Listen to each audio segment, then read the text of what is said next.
ಚಿಕ್ಕಬಳ್ಳಾಪುರ ನಗರ ಶುದ್ಧ ನೀರಿಗಾಗಿ ಆಗ್ರಹಿಸಿ ಜೀವಜಲ ಜಾಗೃತ ವೇದಿಕೆ ವತಿಯಿಂದ ಬೃಹತ್ ಪಾದಯಾತ್ರೆ ಮತ್ತು ಪ್ರತಿಭಟನೆ ನಡೆಯಿತು.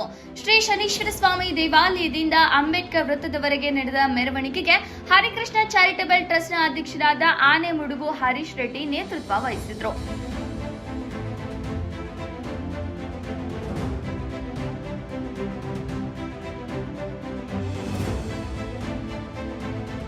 ರಣ ಬಿಸಿಲಿನ ನಡುವೆಯೂ ಹರೀಶ್ ರೆಡ್ಡಿ ಚಪ್ಪಲಿ ಧರಿಸದೆ ಬರಿಗಾಲಿನಿಂದಲೇ ಪಾದಯಾತ್ರೆ ನಡೆಸಿದ್ದು ಗಮನ ಸೆಳೆಯಿತು. ಪಾದಯಾತ್ರೆಯಲ್ಲಿ ಮಹಿಳೆಯರು ಖಾಲಿ ಬೆಂದಿಗೆಗಳನ್ನು ಪ್ರದರ್ಶಿಸಿ ರಾಜ್ಯ ಸರ್ಕಾರದ ವಿರುದ್ಧ ಆಕ್ರೋಶ ವ್ಯಕ್ತಪಡಿಸಿದರು. ಬೆಂಗಳೂರು ಹೆಬ್ಬಾಳ ನಾಗವರ ಕೆರೆಯಿಂದ ಸಂಸ್ಕರಿತವಾಗಿ ಹರಿಯುವ ಹೆಚ್ಎನ್ ವ್ಯಾಲಿ ನೀರನ್ನ ಮೂರನೇ ಹಂತದಲ್ಲಿ ಶುದ್ಧೀಕರಿಸಬೇಕು ಹಾಗೂ ಚಿಕ್ಕಬಳ್ಳಾಪುರ ಜಿಲ್ಲೆಗೆ ಕೃಷ್ಣಾ ನದಿ ನೀರನ್ನು ಹರಿಸಬೇಕು ಎಂದು ಪ್ರತಿಭಟನಾಕಾರರು ಒತ್ತಾಯಿಸಿದರು. ಕನ್ನಡ, ರೈತ, ದಲಿತ ಪರ ಹಾಗೂ ಮಾನವ ಹಕ್ಕು ಸಂಘಟನೆಗಳು ಹೋರಾಟಕ್ಕೆ ಬೆಂಬಲ ನೀಡಿದವು.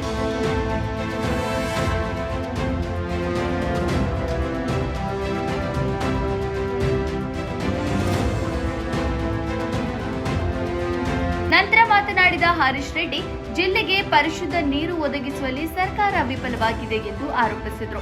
ಮೂರನೇ ಹಂತದ ಶುದ್ಧೀಕರಣಕ್ಕೆ ಅನುದಾನ ನೀಡದ ಸರ್ಕಾರದ ಧೋರಣೆಗಳನ್ನು ಖಂಡಿಸಿದ ಅವರು, ಅಗತ್ಯ ಕ್ರಮ ಕೈಗೊಳ್ಳದಿದ್ದರೆ ವಿಧಾನಸೌಧ ಮುತ್ತಿಗೆ ಹಾಕಿ ಹೋರಾಟ ತೀವ್ರಗೊಳಿಸುವುದಾಗಿ ಎಚ್ಚರಿಸಿದರು. ನಂತರ ಉಪವಿಭಾಗಾಧಿಕಾರಿ ಅಶ್ವಿನ್ ಮುಖಾಂತರ ಸರ್ಕಾರಕ್ಕೆ ಮನವಿ ಸಲ್ಲಿಸಲಾಯಿತು. ವರದಿ ಸಲಾಹುದ್ದೀನ್, ಚಿಕ್ಕಬಳ್ಳಾಪುರ. ನಿಮ್ಮ ಕೈಯಲ್ಲಿ ಏನಾದ್ರೂ ಮಾಡಕ್ ಆಗಂಗಿದ್ರೆ ಮೂರನೇ ಹಂತ ಶುದ್ಧೀಕರಣ ಮಾಡಿ, ಇಲ್ಲ ಶೀಘ್ರವೇ ಈ ನೀರನ್ನು ನಿಲ್ಲಿಸಿ ನಮ್ಗೆ ಈ ಪಕ್ಕದಲ್ಲೇ ಗಡಿ ಜಿಲ್ಲೆ ನಮ್ಮ ಬಾಗೇಪಲ್ಲಿ ತಾಲೂಕಿನವರೆಗೂ ಬಂದಿದೆ ಕೃಷ್ಣಾ ನದಿ ನೀರು. ಆ ನೀರನ್ನು ಶುದ್ಧ ನೀರು ಕೊಡ್ರಿ. ಇಲ್ಲಿ ಎತ್ತಿನಹೊಳೆ ಯೋಜನೆ ಪ್ರಾರಂಭ ಆಯಿತು, ನಿಮ್ಮೆಲ್ರಿಗೂ ಗೊತ್ತೇ ಇದೆ. 8,000 ಕೋಟಿಯಿಂದ ಪ್ರಾರಂಭ ಆಗಿದ್ದಂತ ಎತ್ತಿನಹೊಳೆ ಯೋಜನೆ ಇವತ್ತು 24,000 ಕೋಟಿವರೆಗೂ ತುಂಬಿದೆ. ಅಂದ್ರೆ ಯಾರ್ಯಾರ ಮನೆ ರಾಜಕಾರಣಿಗಳ ಕುಟುಂಬಗಳ ಮನೆಗಳು ಎಷ್ಟೆಷ್ಟು ಅಭಿವೃದ್ಧಿ ಆಗಿದೆ ಅಂತ ನೀವೆಲ್ಲರೂ ಯೋಚನೆ ಮಾಡ್ಬೇಕಾಗ್ತದೆ. ಬಂಧುಗಳೇ, ವಿಷಯ ಬಹಳ ಗಂಭೀರವಾಗಿ ನಾವು ಸರ್ಕಾರಕ್ಕೆ ನೇರವಾಗಿ ಹೇಳ್ತಾ ಇದ್ದೀವಿ. ದಯವಿಟ್ಟು ಮೂರನೇ ಹಂತ ಶುದ್ಧೀಕರಣ ಮಾಡಿ, ಇಲ್ಲಾಂದ್ರೆ ನಮ್ಮ ಪಕ್ಕದ ತಾಲೂಕು ಬಾಗೇಪಲ್ಲಿವರೆಗೂ ಬಂದಿರೋಂಥ ಕೃಷ್ಣಾ ನದಿ ನೀರು ಕೊಡಿ, ಇಲ್ಲ ಶುದ್ಧವಾದಂಥ ಎತ್ತಿನಹೊಳೆ ಯೋಜನೆ ನೀರನ್ನು ಕೊಡಿ.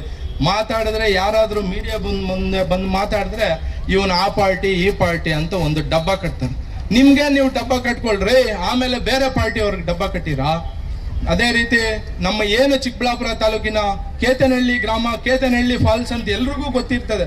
ಸೋಷಿಯಲ್ ಮೀಡಿಯಾ ಯಾರ್ಯಾರು ಬಳಸಿದ್ರೆ ನಿಮ್ಮೆಲ್ರಿಗೂ ಗೊತ್ತಿರ್ತದೆ. ಕೇತನಹಳ್ಳಿ ಫಾಲ್ಸ್ ನಲ್ಲಿ ಮಳೆಗಾಲದಲ್ಲಿ ಹೆಚ್ಚಿನದಾಗಿ ನೀರು ಮಳೆಯಿಂದ ಬಂದು ಪಕ್ಕದ ತಾಲೂಕಿಗೆ ಹರ್ಕೊಂಡು ಹೋಗ್ತಾ ಇದೆ. ಅಲ್ಲೊಂದು ಅಣೆಕಟ್ಟು ನಿರ್ಮಾಣ ಮಾಡಿಕೊಡಿ ಅಂತ ನಾನು ಈ ಚಿಕ್ಕಬಳ್ಳಾಪುರ ಜನತೆಯ ಪರವಾಗಿ ನನ್ನ ಪ್ರಾಣ ಇರೋವರೆಗೂ ನಿಮ್ಗೊಂದು ಮಾತು ಕೊಡ್ತಾ ಇದ್ದೀನಿ. ಇಡೀ ಚಿಕ್ಕಬಳ್ಳಾಪುರ ಜಿಲ್ಲೆಯ ಜನತೆಗೆ ಹೊರಟವರೇ ಬಂಧುಗಳೇ, ಆದ ಕಾರಣ ನೀವೆಲ್ಲರ ಪ್ರತಿಯೊಬ್ಬರ ಸ್ವಾಭಿಮಾನದ ಬದುಕಿದು. ನಾವು ನೆಲಮರದಲ್ಲಿ ಕಾರ್ಯಕ್ರಮ ನಮ್ಮ ಅಂದನಪ್ಪರ ನೇತೃತ್ವದಲ್ಲಿ ಮಾಡಲಿಲ್ಲ ಅಂದಿದ್ರೆ ಮುಂದೆ ಒಂದು ಸಲ ಇವತ್ತಲ್ಲ ನಾವು ಇದೇ ಗತಿ ಬತ್ತಿತ್ತು ಅಂತಕ್ಕಂಥ ವ್ಯಕ್ತ ಮಾಡಬೇಕಾಗ್ತದೆ ಬಂಧುಗಳೇ. ಆದ ಕಾರಣ ನಿಮ್ಮಲ್ಲಿ ಕೈ ಜೋಡಿಸಿ ಮನೆ ಮಾಡಲಿಕ್ಕೆ ಬಯಸ್ತೀನಿ. ನಿಮ್ಮೆಲ್ಲ ಸಹಕಾರ ಸಂಪೂರ್ಣವಾಗಿ ಹರೀಶ್ ರೆಡ್ಡಿ ಅವರು ಕೊಡಬೇಕು. ಮುಂದಿನ ದಿನಗಳಲ್ಲಿ ಎಲ್ಲಾ ರೀತಿಯಾದ ಈ ಹೋರಾಟಗಳಲ್ಲಿ ಭಾಗವಹಿಸಬೇಕು ಅಂತಕ್ಕಂಥ ಮಾತನ್ನ ಕೇಳಲಿಕ್ಕೆ ಬಯಸ್ತಾ ಇದ್ದೀನಿ ಬಂಧುಗಳೇ. ಈ ತಾಲೂಕು ಒಬ್ಬ MLA ಒಬ್ಬ ಪುಣ್ಯಾತ್ಮ ಎಲ್ಲಾದ್ರ ಬಗ್ಗೆ ದೊಡ್ಡ ದೊಡ್ಡ ಭಾಷಣ ಮಾಡ್ತಾರೆ, ಬಂಡಲ್ ಬಿಡ್ತಾರೆ. ನಿಮ್ ತಾಲೂಕಲ್ಲಿ ನಿಮ್ಮ ಕ್ಷೇತ್ರದಲ್ಲಿ ಆಗಿರ್ತಕ್ಕಂಥ ಅನ್ಯಾಯದ ಬಗ್ಗೆ ಯಾಕಪ್ಪ ಮಾತಾಡ್ತಲ್ಲ ಮಿಸ್ಟರ್ ಪ್ರತಿಭೀಶ್ವರ್? ನಿಮ್ ತಾಲೂಕಿಗೆ ಧೋರಣೆ ತಾಳ ಹೋಗ್ತಾ ಐತೆ. ಎಲ್ಲಾ ಕಡೆ ಹೆಸರಿಗೋಸ್ಕರ ಹೋಗಿ ಭಾಷಣ ಮಾಡ್ತೀವಿ ಬಿಟ್ರೆ ಸ್ವಯಂಹಿತವಾಗಿ ಮನಸ್ಸಿನ ಜೀವನಕ್ಕೋಸ್ಕರ ಭಾಷಣ ಮಾಡ್ತಕ್ಕಂಥ ನೀವು ಕಲೀಲೇ ಇಲ್ಲ. ಒಂದಿನ ಕೇಸಿವಲಿ ಬಗ್ಗೆ, ನೀರಿನ ಬಗ್ಗೆ, ಹೋರಾಟದ ಬಗ್ಗೆ ತಾಲೂಕಲ್ಲಿ ಅಸೆಂಬ್ಲಿಯಲ್ಲಿ ಮಾತಾಡುವಂತ ಅವಕಾಶ ಸಿಕ್ಲೇ ಅಲ್ವಾ? ಬರೀ ಖಾಲಿ ಭಾಷಣ ಮಾಡೋದ್ರಿಂದ ಸಕ್ಸಸ್ ಆಗಲ್ಲ ಬಂಧುಗಳೇ. ಯಾರೋ ಒಬ್ಬ ಕಂದಾಯ ಸಚಿವರು ಅಯೋಗ್ಯ ಅವರು ಕೃಷ್ಣ ಬೈರೇಗೌಡ ಅಂತೇಳಿ ಹೇಳ್ತಾರೆ, ಆತ ವಿಶ್ವಸಂಸ್ಥೆಯಿಂದ ಇದಕ್ಕೆ ಸರ್ಟಿಫಿಕೇಟ್ ಕೊಟ್ಟಿದ್ದೀವಿ ಅಂತೇಳಿ. ಅಯೋಗ್ಯ ಮಂತ್ರಿ, ನಿನ್ನ ಮಾರ ಮರ್ಯಾದೆ ಇದ್ರೆ ದಿನ ಬೆಳಗ್ಗೆ ನೀರು ತಗೊಂಡು ಯೂಸ್ ಮಾಡಿ ತೋರಿಸು. ಬಡವ ತಲೆ ಮೇಲೆ ಆಗಂತ ಕೆಲಸ ಯಾಕೆ ಮಾಡ್ತೀವಿ ಅಂತಕ್ಕಂಥ ಮಾತನ್ನ ಆತನ ಕೇಳಬೇಕಾಗ್ತದೆ. ಇವತ್ತು ಒಂದು ಇಷ್ಟೆಲ್ಲ ಗೊಂಡ ಇದ್ರು ಕೂಡ, ಇಷ್ಟೆಲ್ಲ ಸಮಸ್ಯೆ ಇದ್ರು ಕೂಡ ಈ ರಾಜ್ಯದ ಮಾರ ಮರಿದಿರ್ತಕ್ಕಂಥ ಮುಖ್ಯಮಂತ್ರಿ ಸಿದ್ದರಾಮಯ್ಯರ ಮಂದಿನೂ ಕೂಡ ಹಣ ಬಿಡುಗಡೆ ಮಾಡೋರೆ. ಅವ್ರಿಗೇನು ಮಾರ ಮರಿ ಆಯ್ತಾ ಅಥವಾ ಬರೋ ಜೀವನದ ಚೆಲ್ಲ ನಡೆದಂತಕ್ಕಂಥ ಅರ್ಥ ಮಾಡ್ಕೋಬೇಕಾಗ್ತದೆ. ಈ ಕ್ಷೇತ್ರ ಶಾಸಕರಲ್ಲಿ ಮನವಿ ಮಾಡಲಿಕ್ಕೆ ಬಯಸ್ತೀನಿ ಮಿಸ್ಟರ್ ಪ್ರತಿಭೀಶ್ವರ್ ಅವರೇ, ನಿಮ್ಮ ಸಿದ್ದರಾಮಯ್ಯನಿಗೆ ಹೇಳಿ ಅತಿ ಶೀಘ್ರವಾಗಿ ಕೊಳಚೆ ನೀರನ್ನು ಯಾವ ಡಿಸ್ಟಿಕ್ ಯಾವ ತಾಲೂಕಿಗೆ ಬಿಡದ ರೀತಿಯಲ್ಲಿ ಅವಕಾಶ ಮಾಡ್ಕೊಳ್ಬೇಕು ಅಂತಕ್ಕಂಥ ವಿಧಾನಸಭೆಯಲ್ಲಿ ಮಾತಾಡಬೇಕಾಗ್ತದೆ ಬಂಧುಗಳೇ. ಆದ ಕಾರಣ ಇವತ್ತು ಹರೀಶ್ ರೆಡ್ಡಿ ಅವರು ಏನು ಈ ಹೋರಾಟ ಹಮ್ಮಿಕೊಂಡವ್ರೆ, ನಮ್ಮ ತಾಲೂಕಿಂದ ಸಂಪೂರ್ಣವಾದ ಬೆಂಬಲ ಪ್ರತಿ ಕ್ಷಣ ಕೊಡಕ್ಕೆ ನಾವು ರೆಡಿ ಇದ್ದೀವಿ. ಆ ನೈಟ್ ಆಗ್ಲಿ, ಹಗಲಾಗ್ಲಿ, ರಾತ್ರಿ ಆಗ್ಲಿ, ಪ್ರತಿ ಗಂಟೆಲೂ ಕೂಡ ಆತನ ಜೊತೆ ನಿಂತು ಸಂಪೂರ್ಣ ಬೆಂಬಲ ಸೂಚನೆ ಮಾಡ್ಲಿಕ್ಕೆ ನಾವು